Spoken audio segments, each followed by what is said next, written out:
a nuclear weapon. Iran will never have a nuclear weapon.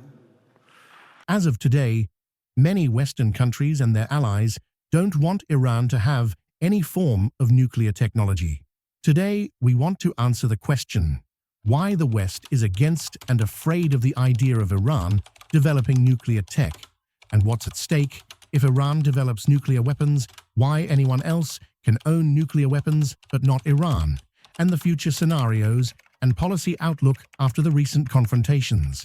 First of all, the international standoff over Iran's nuclear program cannot be understood without first understanding a pivotal historical irony: the fact that the program's foundations were laid with the active encouragement and assistance of the West.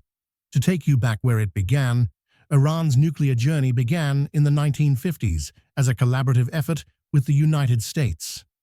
Under President Dwight D. Eisenhower's Atoms for Peace initiative, which was a Cold War program designed to promote the peaceful use of nuclear energy while securing strategic allies, at the time, Iran was positioned as a key beneficiary. This partnership was formalized in a 1957 Civil Nuclear Cooperation Agreement, which provided the framework for substantial U.S. assistance. The centerpiece of this cooperation was the Tehran Research Reactor, a 5-megawatt facility that went critical in 1967.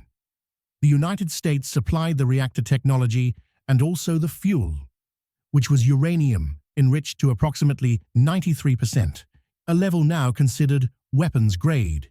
So it was the US that gave Iran early support with a critical foundation of nuclear infrastructure and expertise. The ambitions of Shah Mohammad Reza Pahlavi were vast and explicitly supported by his Western partners.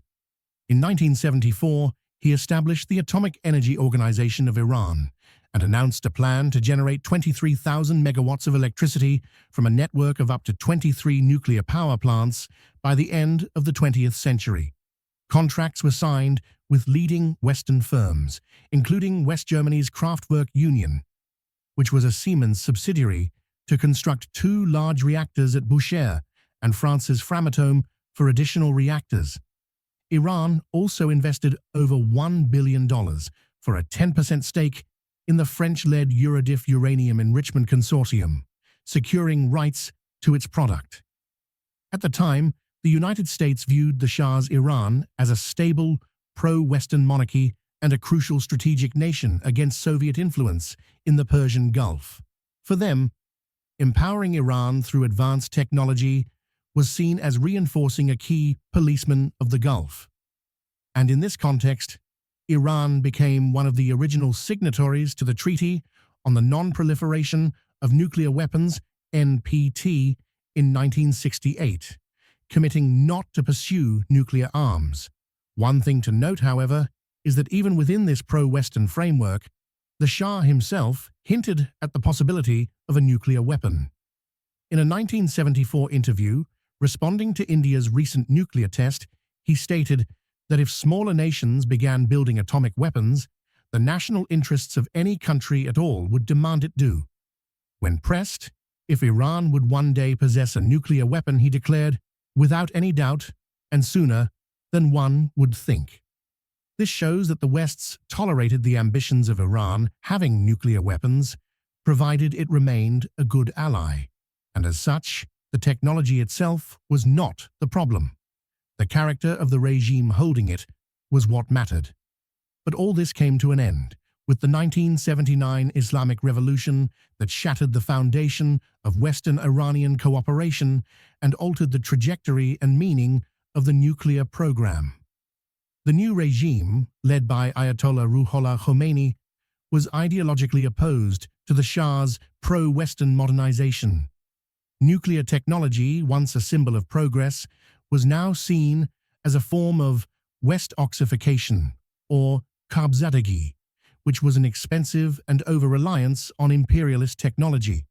But the event that resurrected the nuclear program and forged its new identity was the brutal 8-year Iran-Iraq War, from 1980 to 1988. This conflict became the start, or ignition point, for the Islamic Republic's modern security doctrine.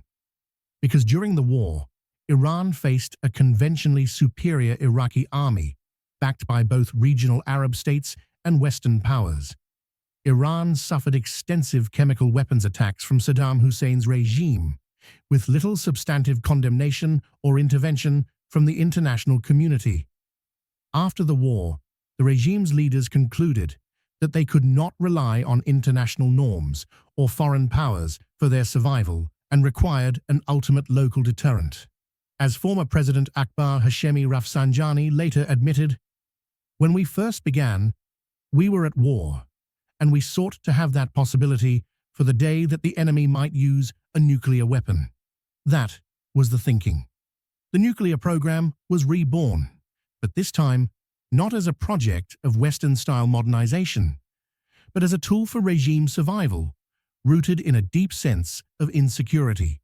After that war, the Islamic Republic's identity was built on opposition to the United States, the Great Satan, and Israel, the Little Satan, with chants of death to America and death to Israel becoming the backbone of the new regime. As such, the technology was largely the same, but the nature and stated intentions of the regime holding it had been changed. Western powers supported a nuclear-capable Iran when it was a friendly monarchy, but came to oppose the same program when it fell into the hands of a regime that preaches destruction and an end to Israel and the US. The fear is that for the Islamic Republic, a nuclear weapon could serve as an offensive shield to advance its revolutionary foreign policy. But the opposition to a nuclear-armed Iran extends far beyond technical concerns about enrichment and centrifuges. It is rooted in a deep-seated fear of the strategic consequences that would follow. From the Western perspective, it would affect the fragile security architecture of the Middle East. The current regional security balance, while tense, rests on the conventional military superiority of US-allied Gulf Arab states and the undeclared nuclear monopoly of Israel. An Iranian bomb would change this order, neutralizing the conventional advantages of its rivals and challenging Israel's ultimate strategic deterrent. This would force major regional powers, particularly Saudi Arabia, into an untenable position. Faced with their primary geopolitical and sectarian rival possessing the ultimate weapon, Saudi leaders would have to choose between accepting a permanent state of strategic inferiority or pursuing their own nuclear deterrent. Given the deep-seated animosity and the high stakes of regional leadership, the latter is viewed by most analysts as almost inevitable. High-ranking Saudi officials have stated in the past that if Iran gets a bomb, they will seek one as well. This would not likely stop with Saudi Arabia. Other regional powers, such as Turkey and Egypt, with their own ambitions and security concerns, could feel compelled to follow suit to avoid being left behind in a newly nuclearized region.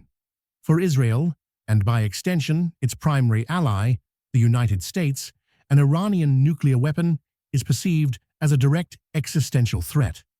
Unlike during the Cold War, where a nuclear standoff was between two status quo powers, the US and the USSR, that despite their ideological rivalry accepted each other's right to exist, the Islamic Republic is a revisionist power that explicitly and repeatedly calls for the annihilation of Israel.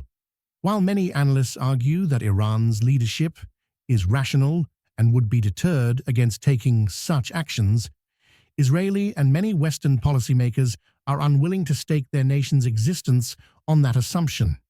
They point to the messianic and apocalyptic elements within the regime's ideology as a factor that could, under certain circumstances, override the logic of rational deterrence. Also, if Iran owns nuclear weapons, there's this potential for nuclear blackmail, which would allow Iran to wage aggressive proxy wars against Israel with perceived impunity. This perception has been the driving force behind decades of Israeli covert operations, cyber attacks, assassinations, and more recently, direct military strikes aimed at crippling the Iranian program. But Iran frames its nuclear pursuit as a fundamental matter of national sovereignty and pride. In this narrative, The West's attempts to restrict its program are a neo-colonial effort to deny a developing nation access to advanced technology and keep it in a subordinate position. This argument taps into a deep and painful historical nerve in Iran, rooted in a century of exploitation by foreign powers, from the Anglo-Russian spheres of influence to the 1953 CIA-backed coup that overthrew a democratically elected prime minister. By framing the issue as a fight for its right to enrich uranium under the NPT, the regime transforms a technical dispute into a nationalist cause. On the other hand, Israel is widely believed to possess a sophisticated arsenal of 80 to 200 nuclear warheads, yet it maintains a policy of nuclear ambiguity, neither confirming nor denying their existence. Despite this, Israel has never faced international sanctions for its nuclear status and remains the United States' closest military ally in the region. The collapse of the treaties and the recent escalation to direct military strikes between Iran, Israel, and the United States have destroyed the previous status quo and ushered in a new, far more unstable era.